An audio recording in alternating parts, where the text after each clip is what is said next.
И ние сме изградени от това нещо. Ние сме преди всичко пустота. Но въпросът е, добре, откъде идва усещането, че това е твърда маса? Усещането идва, илюзията идва от това, че електроните се движат с много голяма скорост. С около 900 км в секунда. А в ядрото протоните и неутроните трептят с около 30 000 км в секунда.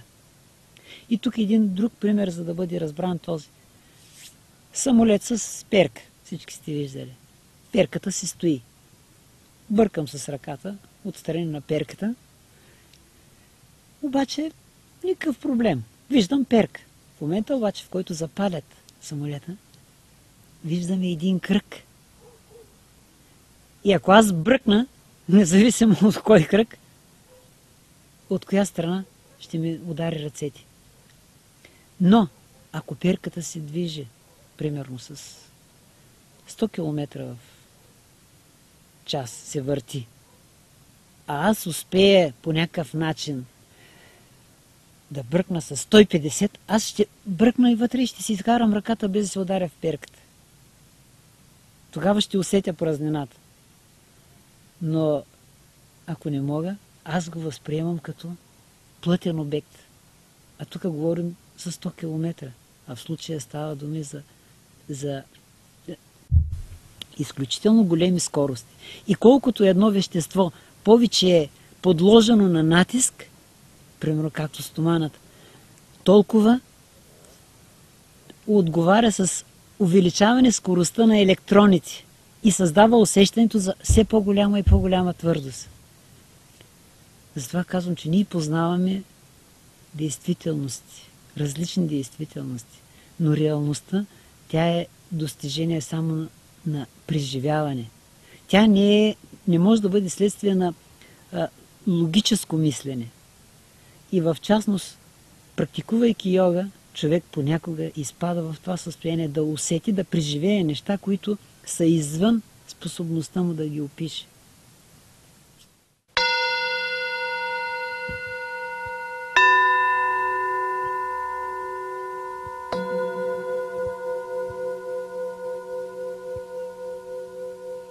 Да, и също вяра, надежда и любов. Да, за вярата и за любовта хубаво, обаче надеждата е наистина нещо, с което човек трябва да се раздели.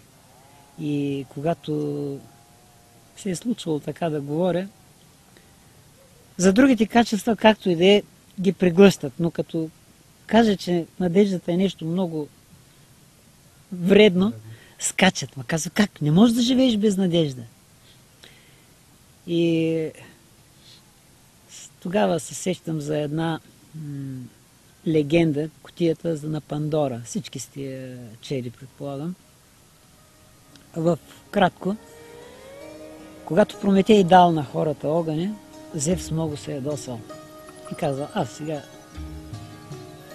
ще им го върна тъпкано, за да не се чувстват толкова горди. И поръчал на Хефес да изкове една хубава кутия, съндък. Далее на Хермес и казал, ще слезеш долу на земята, при цар Епитимей, и ще му дадеш тази кутия да я съхранява. Това се ключ. Но му кажи, тук са заключени всички човешки злини. И ако я отвори, те ще изскочат и ще бъде много лошо за всички. Естествено, Епитимей казал на жена си, да не съм те видял да препариш до кутията. И скрил ключа. Някъде, където само той знае. И един ден отива на лов с приятели, но жена му вече разбрала къде крие ключа. Кой мъж може да скрие нещо от жена си? Взима тя, отваря кутията и какво става? Изкачат всички човешки злини. Тя се оплашала и хлопнала кутията. И в легендата пише така. Вътре е останала само надеждата. Защо смятам, че надеждата не е злина? Тя е най-голямата злина. Първо, в условието на задачата никъде не се казва. Вътре са затворени всички човешки злини и надеждата. Казано е, тук са затворени всички човешки злини. С другите, болест, смърт, завист, нещата са ясни.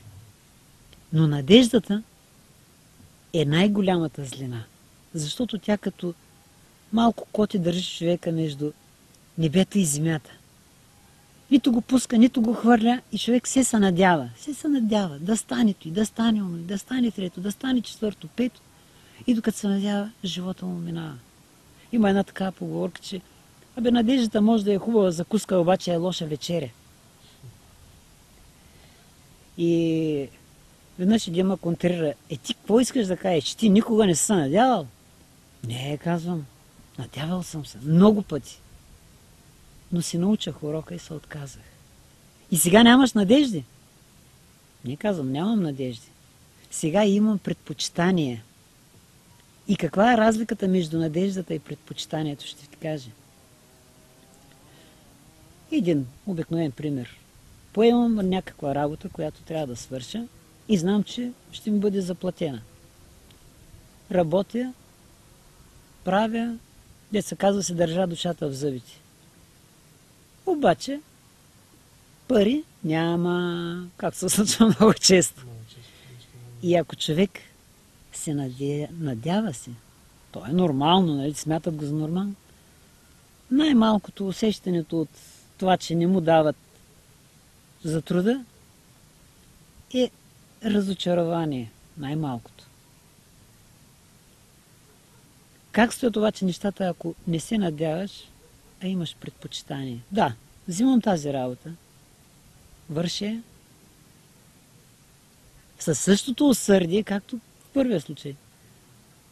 Но ако не се получи, ако не платят, почвам да си мисля къде е грешката. В тях ли? В мене ли е била, че не съм се договорил? Но каква е психологическата разлика? Предпочитанието те държи стабилен. Надеждата, когато не се реализира, може да се сринеш емоционално. Затова човек трябва да има предпочитание, но да не се обвърза с надежда.